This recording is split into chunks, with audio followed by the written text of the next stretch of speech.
Sup, you guys? This is Vaughn. Uh, Today I'm making a breakdown video for Foog Filter off of my new EP, Chalk It Up. So today we're gonna get started. I'm gonna show you guys the original project file that started the whole thing. Sounds a little bit like this.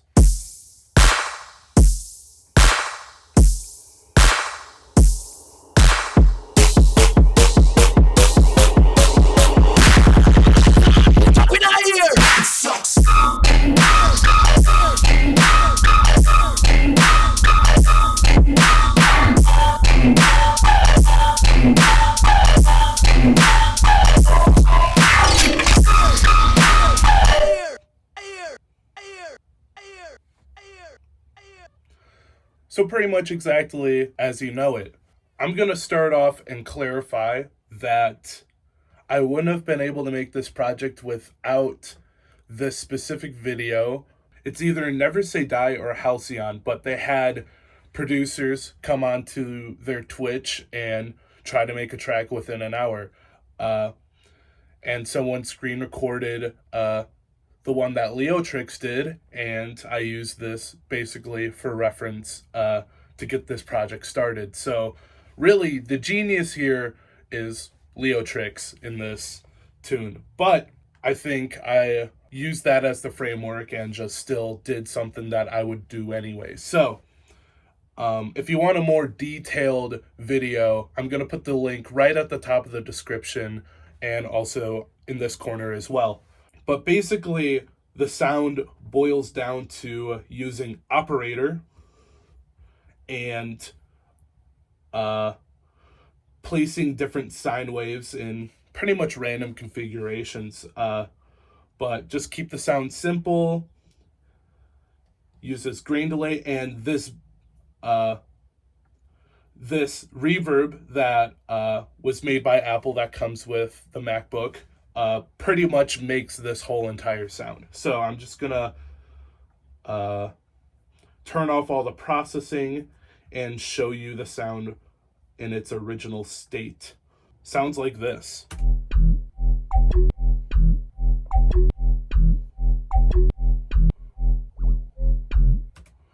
So he put a grain delay on that. And now we're starting to get the timbre that we all know and love. Then this reverb.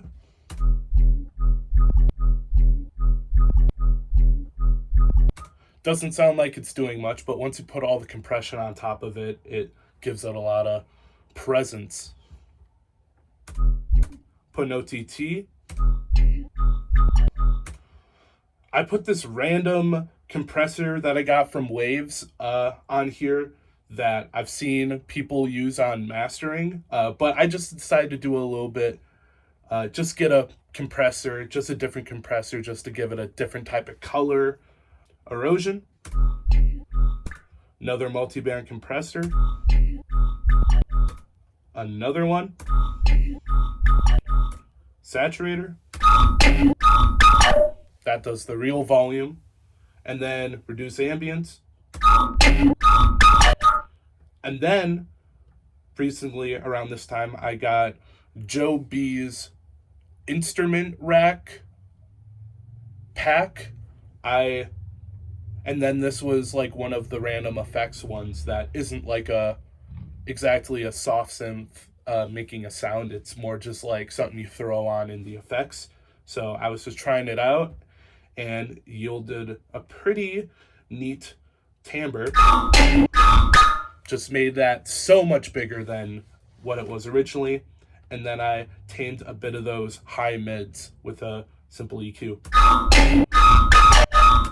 And then in context,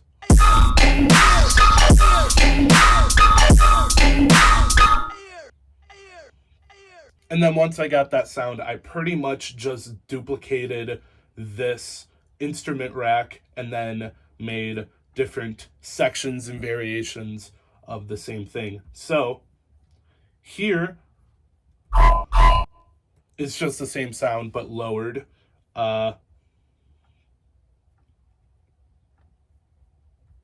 Here's the processing of the original track that I would also configure and make variations from. So I would basically enunciate this knob right here. Just keep on shifting this original chorus knob to create different notes, if you will.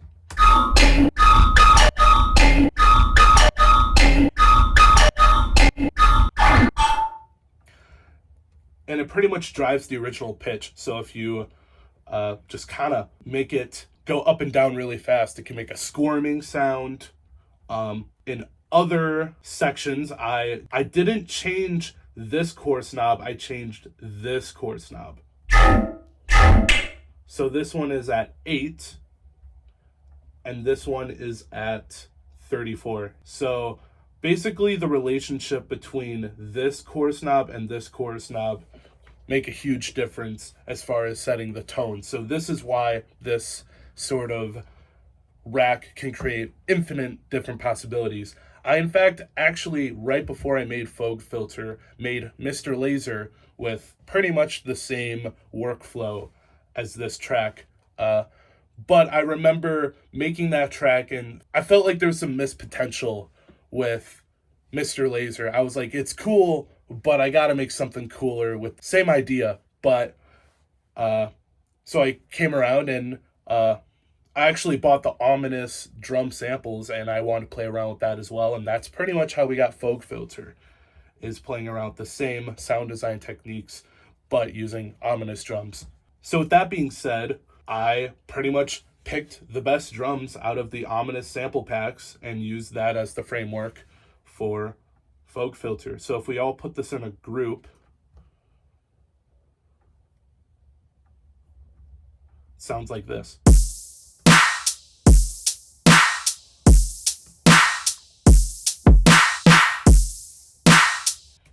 But I think what makes this song drive itself is the rides. So really, if you're new to making rhythm, don't sleep on the rides. The rides are insanely important. In this track, they sound like this.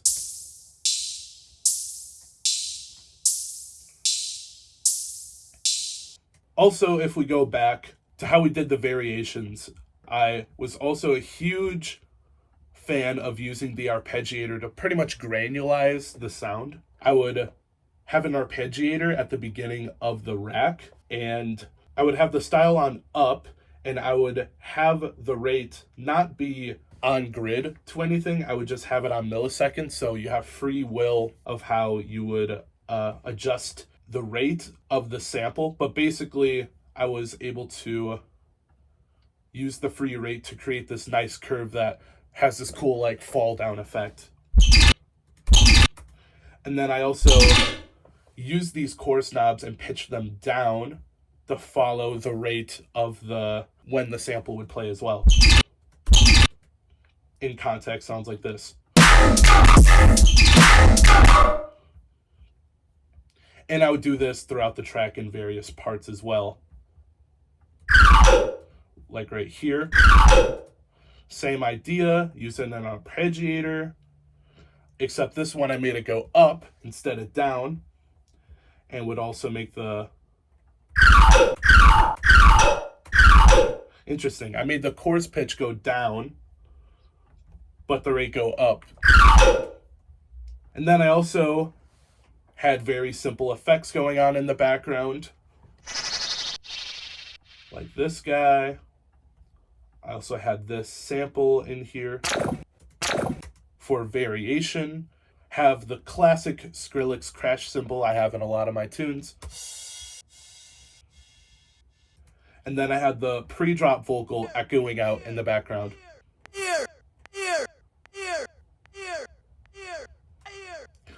And then I have this, and then I did the same thing for the siren in the background.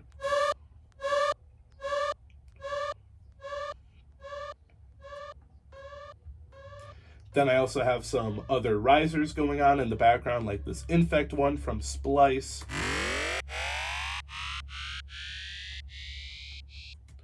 This one as well.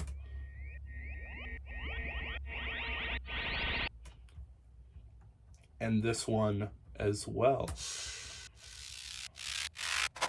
So with all this being said, to put this in perspective of the greater picture of how I made this track, I pretty much made this entire track in this library study room junior year. Just between classes, I had like 2 hours to kill. I was feeling super inspired by that Leotrix video that I found, and I was like, I gotta make something, you know? I bought those ominous sample packs. I had that video for reference ready to go, and I just made pretty much this entire project file in one sitting between classes. So if you listen to what I have for this intro, there's nothing going on. Let's take a listen.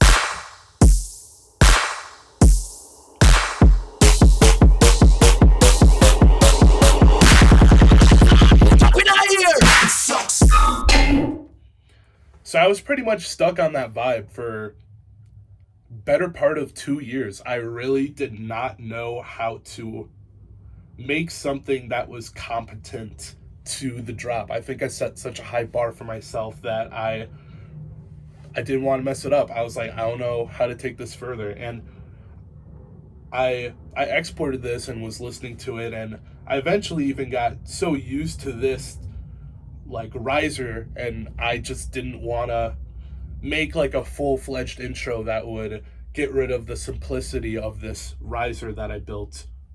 To break it down real quick, I have this ominous kick. I think it's just the same one from the drop. 8. Yes, just the same kick. Copied and pasted super fast. Then I have this super cool snare. I think someone was trying to emulate a Stucca snare. Rose it up with a some sort of shifter, you know. Before it was Little Altar Boy, but I don't have that anymore. So I'm using shifter for the sake of this video. Then I also had this Joe B kick clap on top of this cymbal as well.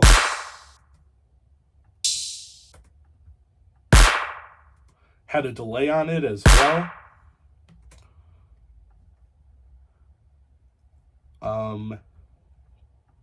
Then I also had this other cymbal on the first and third. Really, that's about it. I also have the effects from the drops copied and pasted here, but I also have this pre-drop vocal. Sounds like this. Put up in our ear! Have that frequency shifter making it all watery as it fades in, along with the reverb. Like it's washed out and then it goes back into a more solid version of itself. And then I also have this very cool, out of context, Cure 97 vocal. It sounds like this. It sucks! I used CLA vocals at the time to make my vocals louder. Nowadays, I would use just a glue compressor to make it louder. I have 2 layers of this vocal. It sucks! It's an octave higher, I think. It sucks! No, it's just the original, and then I have a lower version. It sucks! That's 3 semitones lower. This is what the original sample sounds like. Cure 97 sucks! Just drop that in, cut out the Cure 97, and then here's the whole thing. It sucks!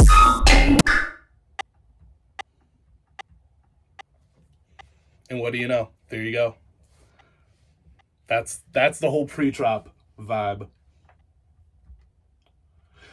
Oh, additionally, I also have these rhythm claps. I think these were just found on a Discord server somewhere. To really enunciate those parts in the pre-drop where the kicks get louder and then where the kicks, or where the it sucks part comes in. it out here! It sucks! Needed a little more emphasis. So I was pretty much sitting on this project file for ages. I didn't know where to take this. I didn't know where to take the intro, let alone the second drop. So I'm going to show you the final version of this project file, where I came back and I was able to finish these ideas more thoroughly.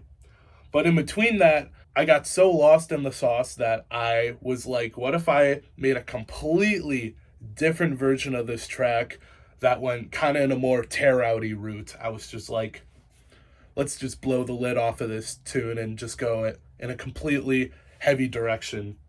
But this is the more abrasive idea that I had for this project.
Really, I don't think a lot of these sounds were melding that well together. Besides that, this whole second drop is way too loud. I was very inspired to make some inactive type of growls. And I was just pressured to make a second drop for this song. But really, it just didn't work out. It speaks for itself why it doesn't work. It's too crazy. It got thrown in the bin, whatever. So with that being said, here's the final version that I came up with. This version was literally made as of January of 2025, when the original was made in December of 2022. So literally 2 full years until I got a version that I was happy with. So the bigger takeaway is take your time with tunes. Don't put these arbitrary time frames in your head if you know that you don't have that dog in you to finish it the way you want it to be. I knew I needed more experience with making intros and just taking my time with the second drop, and that's what I did. I remember clearly there was an intro figured out for that VIP we just checked out, but I remember in between making the original project file and that VIP, I realized the intro could literally just be the drop resampled and then pitched down and then pitched up in the riser. And that's what I did. I pretty much just got the drop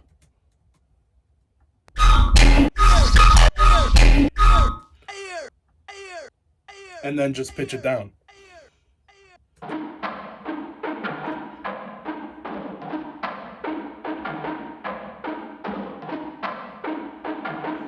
Pitch down 2 octaves. So if we turn this off, it should just be the original drop with reverb and high passed. So I high passed it, put a little reverb on it, made an automation that washed it out by the end,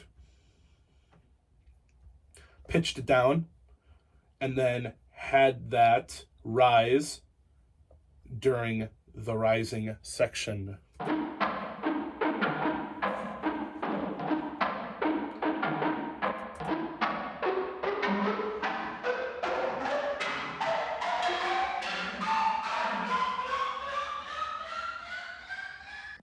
I also turned down that as well, so the drums take over.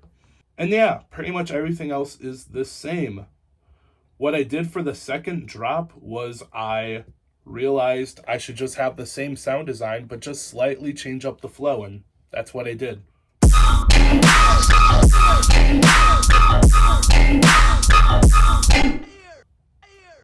Something I didn't realize when I originally made this song was that it made some pretty cool ghost notes in the sound design that I really didn't utilize in the original first drop. So I pretty much got rid of this note. Yeah, I just muted this note. So it's just the same drop, except I got rid of this note. So the original would sound like this. But in this version, I turned it off. As you can hear, this note right here kind of like it kind of stops itself. It almost chokes on itself, which creates this cool new flow that wasn't even entertained in the original version. So I pretty much played into that idea, and then just copy and paste the second half. So the second half of the second drop is pretty much the same as the second half of the first drop, and boom, that's pretty much the entirety of Foog Filter.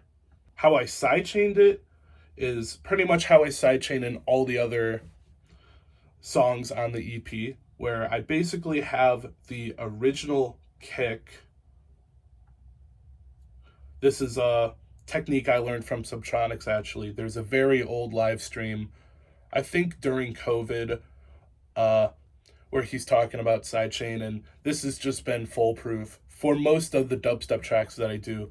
I do more traditional sidechaining methods for like hip hop tracks, but where I have kicks that have no high end or I have drums in separate groups, I just go back to this ghost method of sidechaining.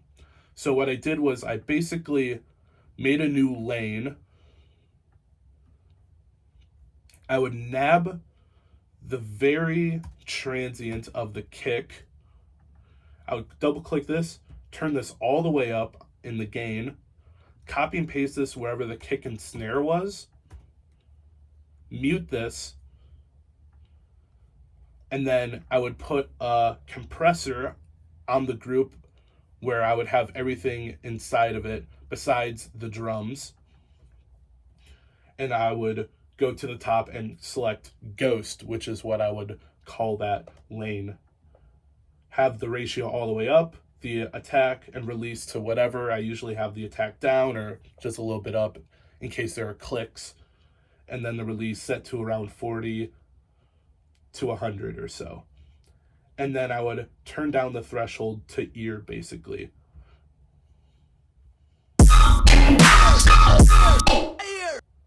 Basically, I would just try to make a curve just like that. One more thing I forgot about this song that I have yet to mention is this low square thing that a lot of rhythm people use in their intros.